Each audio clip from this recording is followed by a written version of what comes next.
All right, let's dive into one of Shakespeare's most fascinating and honestly most challenging plays, The Merchant of Venice. It's this incredible mix of romantic comedy and some really dark, complex moral questions that people are still arguing about hundreds of years later. So let's get into it. But first, I've got a question for you. Just think about it for a second. Your best friend comes to you, they are in serious trouble. How far are you willing to go to help them out? Would you risk your money?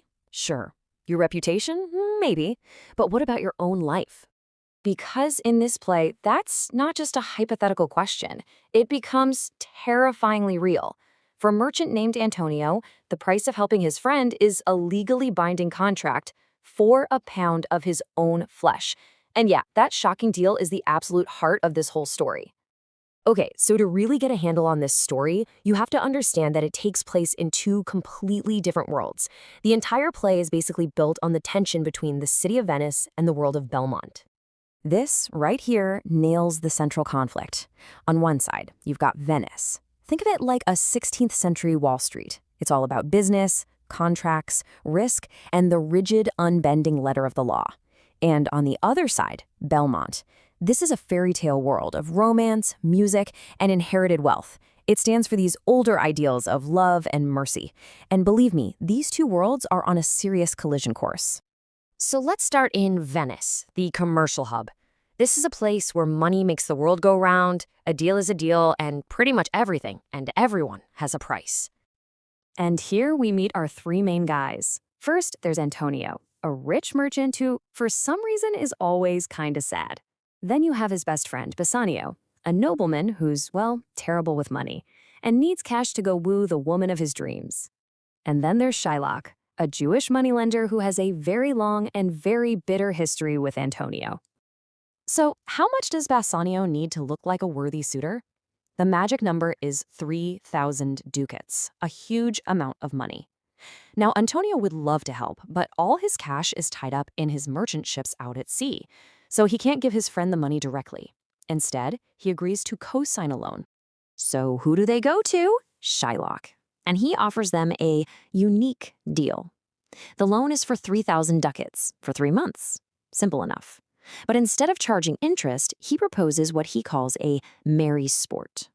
If the loan isn't paid back on the exact day it's due, the penalty will be a pound of Antonio's flesh, cut from wherever he wants. Antonio, being totally sure his ships will be back in time, just laughs it off and agrees. What could possibly go wrong? Okay, let's leave the cold, hard world of Venice for a minute. We're now traveling to the almost fairy tale-like world of Belmont, where the rules are completely different. This is where we meet Portia. She's brilliant, she's rich, she's beautiful, but she has one big problem. Her father, on his deathbed, set up this bizarre will. She can't choose her own husband. Nope. Any guy who wants to marry her has to pass a test he designed. And the test is a classic appearance versus reality puzzle. Suitors have to choose between 3 chests, 1 gold, 1 silver, and 1 lead. The gold one tempts you with what everyone wants. The silver one plays to your ego. But the humble lead casket, its inscription says, the chooser must give and hazard all he hath. It's a test of character, not greed. So Bassanio shows up in Belmont with his borrowed money. He looks at the caskets, and he figures out that flashy exteriors can be deceiving. He chooses the lead casket, and he's right. He wins Portia's hand. It's this perfect, storybook romantic victory.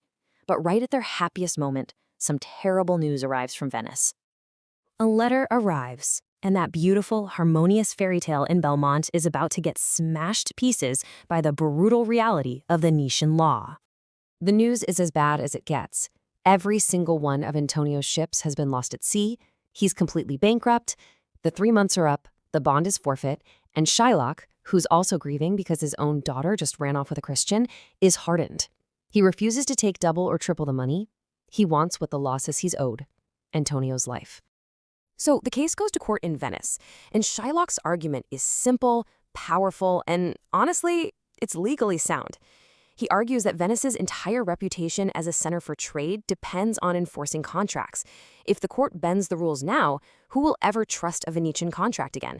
For him, it's simple. The law is the law, and he demands his pound of flesh. And this right here is the central moral dilemma of the whole play. Yes, Shylock is demanding justice, but is justice without any mercy really just? Right when all hope seems lost, a brilliant young lawyer shows up to argue for Antonio. And of course, it's Portia, in disguise. And this brings us to the most famous speech in the entire play. Portia makes this beautiful appeal, arguing that mercy is a higher virtue than justice. It's something divine, a blessing to both the person who gives it and the one who gets it. This is it. This is the ultimate showdown. The compassionate values of Belmont clashing with the cold, hard law of Venice. But Shylock refuses. He wants the law. Fine, Portia says. You demand the law, you shall have it. She agrees the bond is legal. Shylock can take his pound of flesh. He's sharpening his knife. And then she drops the bombshell. The contract gives him a pound of flesh, yes, but it makes no mention of blood.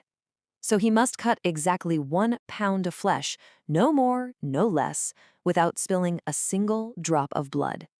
It's impossible. She uses the law's own precision against itself to save Antonio. The tables have just been turned in the most dramatic way possible. The trial is over. Antonio's life is saved. But the consequences of what just happened and the questions the play leaves us with are far from resolved. So let's look at the final score. Antonio, he's saved. And what do you know? His ships magically show up after all. The lovers, all reunited and happy back in Belmont. But for Shylock, the outcome is absolutely devastating. He loses his wealth, and he's forced to convert to Christianity, a sentence that might have seemed like mercy back then, but to us today, it feels incredibly cruel. So why do we keep coming back to this play? Because it's wrestling with these huge, timeless ideas, that constant battle between mercy and justice, the ugliness of prejudice, the real value of love and friendship, the danger of judging things by how they look, and the risks we all take in business and in life. The story does wrap up with a happy ending, with all the heroes laughing and falling in love under the moonlight in Belmont. But you, the audience, are left with this really uncomfortable memory of what went down in that courtroom. The neat, tidy ending doesn't really solve the messy, difficult moral problems the play brings up. And that leaves us with the one question that has haunted this play for over 400 years. Who is Shylock? Is he just a monster, hungry for a bizarre and cruel revenge? Or is he a tragic victim, a man who was pushed to this extreme by a society that constantly spit on him and denied his humanity? The play never gives you an easy answer, and that, right there, is exactly why we're still talking about it today.